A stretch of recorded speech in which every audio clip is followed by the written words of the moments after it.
Assalamu alaikum, bonjour à toutes et à tous et bienvenue pour une nouvelle vidéo. Cette semaine, j'ai décidé de répondre une fois pour toutes à tous les clichés et les idées reçues que l'on m'envoie souvent sur les réseaux. Ce sont des clichés qui perdurent sur le Maroc ou sur les Marocains et parfois uniquement des préjugés liés à la désinformation qu'on peut avoir sur les réseaux. Bon, on a 7 parties à dérouler, du coup je te propose de t'installer confortablement et puis on commence tout de suite. D'ailleurs c'est un peu une première pour ce type de vidéo où on essaye de démonter certains mensonges, donc si t'aimes bien, tu connais la chanson, le petit like et l'abonnement pour être tenu informé des prochaines vidéos. Allez c'est parti.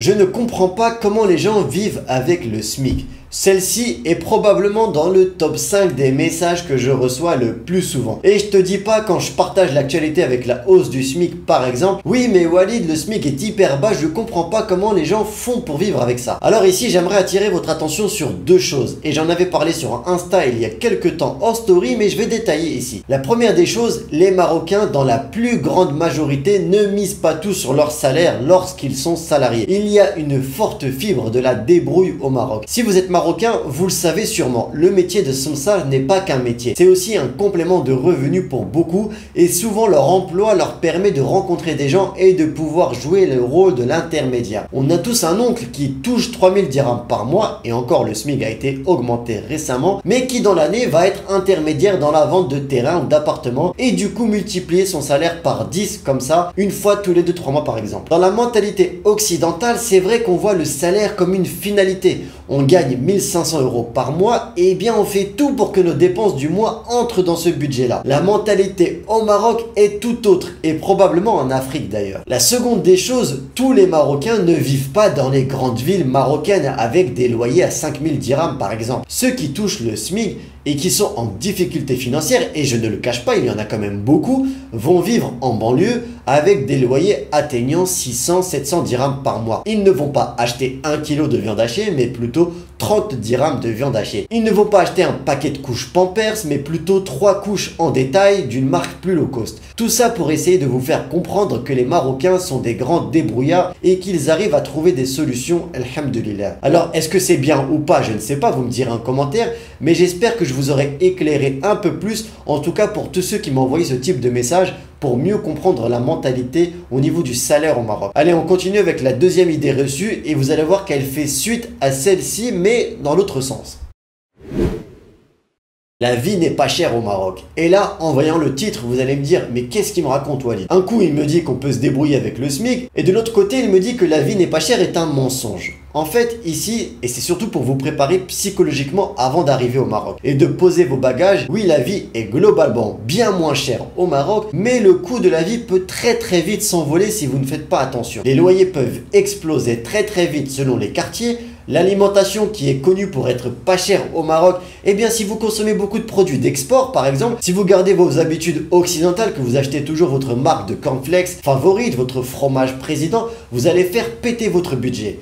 C'est oui j'aime beaucoup les traits, facile de dépenser beaucoup d'argent au Maroc. Donc si vous avez un budget limité en arrivant au Maroc et que vous n'êtes pas à l'aise financièrement, tout d'abord évitez les grandes villes, visez plutôt les banlieues, surtout que les écoles privées en banlieue sont beaucoup moins chères sans pourtant être moins qualitatives que dans les centres-villes. Et enfin, oubliez les produits importés, mangez local au maximum pour dépenser le moins possible.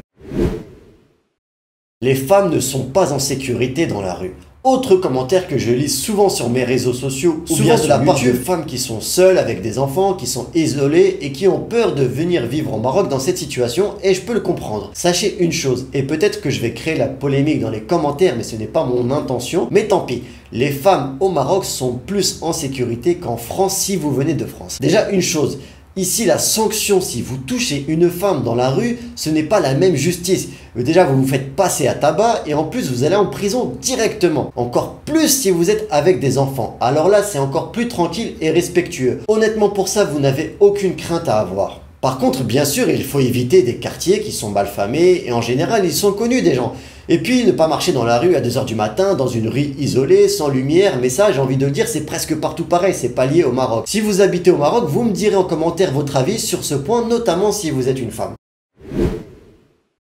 Le niveau scolaire n'est pas bon. Oui, Wally, j'aimerais beaucoup venir vivre au Maroc, mais j'ai peur de perdre la scolarité française et le niveau qui va avec en venant m'installer ici. Et en plus, je n'ai pas les moyens de payer l'école française au Maroc. Pour ce point-là, j'aimerais vous réorienter vers l'interview du frérot Mohamed qui est enseignant dans une école française, parce qu'on a beaucoup parlé du niveau marocain globalement, mais franchement, le niveau est extrêmement bon ici. Alors, je vais parler du privé parce que je ne connais pas bien le public et je ne veux pas vous orienter vers le faux. Mais pour ce qui est du privé marocain, le programme est très bon. Limite, son défaut, c'est qu'il est trop chargé à mon goût. Les matières sont souvent dupliquées en plusieurs langues. Vous avez de l'algèbre en arabe, de l'algèbre en français, on enseigne l'anglais très tôt en primaire. Bref, c'est vraiment très bon. Honnêtement, je trouve qu'ici, le défaut, c'est la surcharge. Il y a beaucoup de travail et le programme à l'année est très dense. Donc, ça peut être lourd pour les enfants. Et si jamais vous avez des enfants qui sont au collège et au lycée, que vous souhaitez venir au Maroc, je sais que les écoles privées marocaines risquent de ne pas les accepter parce qu'ils ont déjà commencé leur scolarité, sachez que les écoles françaises proposent des bourses, donc en théorie, si vous n'avez pas les moyens de payer, vous devriez être éligible à ces bourses scolaires qui peuvent, dans le meilleur des cas, payer la totalité des mensualités. Encore une fois, mais vous trouverez toutes vos réponses dans mon guide Partir vivre au Maroc. J'ai un chapitre entier qui est dédié à la scolarité, où je parcours toutes les solutions qui sont à votre disposition, écoles publiques, privées, le CNED, les écoles étrangères, etc., etc. Vous avez le lien en description si ça vous intéresse et je vous rembourse si en plus vous n'êtes pas satisfait. Il n'y a aucune couverture médicale au Maroc. Alors, celle-ci c'était peut-être vrai par le passé, mais aujourd'hui c'est totalement faux. Encore plus depuis quelques mois, tant le système de sécurité sociale au Maroc continue de rattraper son retard. La CNSS, qui est l'équivalent de la sécurité sociale française, rembourse aujourd'hui de nombreux soins, des frais médicaux, dentistes, pharmacies, médecins, etc. C'est d'ailleurs très transparent sur le site de la CNSS. Je vous mettrai le lien en description, vous pouvez voir la liste des actes médicaux remboursés, combien de pourcents, comment se faire rembourser, etc. etc. D'ailleurs, il reste encore un défaut. Vous le savez, je suis très optimiste au niveau du Maroc, mais j'essaie d'être quand même honnête sur tout ce qui ne va pas. Et parmi les défauts, il reste celui des modalités de remboursement. On est encore à l'ancienne ici, il faut remplir les feuilles de soins et les déposer à la CNSS de votre ville. C'est vrai qu'on aimerait beaucoup que ce soit digitalisé, un peu comme la carte vitale. Cela faciliterait énormément les remboursements. Je vous le dis, c'est pas parfait, mais ça va dans le bon sens. Et surtout, depuis quelques années, ça s'accélère vraiment.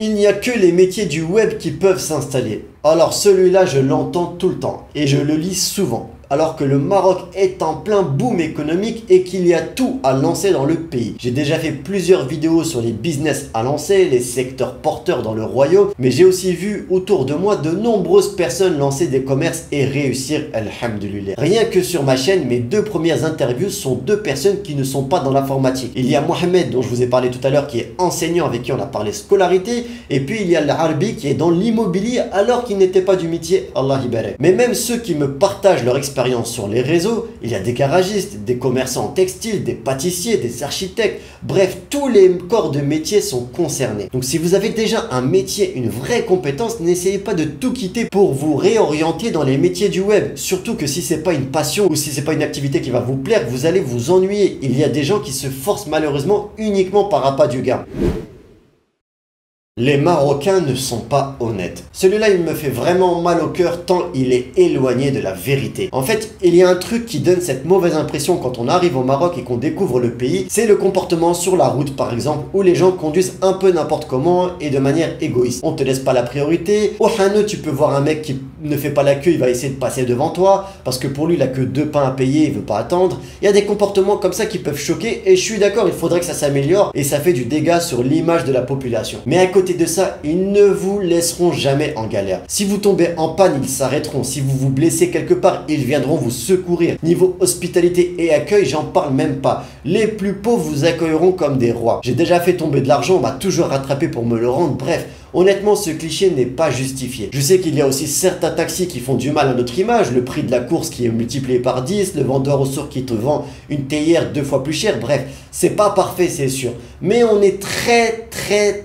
loin, et je vous ai dit que j'aimais beaucoup les traits, de l'image que l'on peut lire sur les réseaux. Je sais que pour cette vidéo, je vais encore manger tous les commentaires, t'es trop optimiste, tu survends le Maroc, etc. J'ai l'habitude, mais franchement, j'essaye d'être le plus honnête et objectif, et toutes ces vidéos résultent de mon expérience et celle celles de mon entourage. Vous me direz en commentaire ce que vous pensez de tous ces points. Est-ce que j'ai raison ou alors je suis loin du vrai? Franchement, j'ai hâte de vous lire pour le coup, surtout pour cette vidéo. Encore une fois, pour profiter pleinement de l'hospitalité marocaine, de l'honnêteté des Marocains, le mieux est de parler en darija pour pouvoir communiquer et échanger pleinement avec eux. Si vous ne vous basez que sur le français, vous ne pourrez avoir que des conversations limitées. Jetez un œil à mon application pour apprendre la darija, dispo gratuitement sur iPhone et Android.